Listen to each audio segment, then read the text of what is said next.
Meginland er landsvæði sem er umlukið sjó og er nokkuð stórt. Þar er jarðskorpan mjög þykk, svokölluð meginlandsjarðskorpa, hún er þynnri í úthöfunum. En meginland er stórt því að lítið svona svæði myndum við kalla eyju.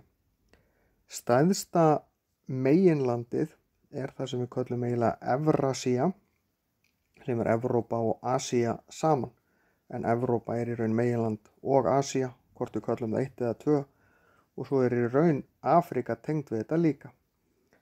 Ameríka er svo 1 eða 2 meginlönd eftir því hvernig við horfum á það, og sama má síðan segja að Suðurskautslandið og Ástralía eru sitt hvort meginlandið, þau eru alls ekki tengd. Grænland hins vegar er ekki meginland heldur eyja og er stærsta eyja í heimi.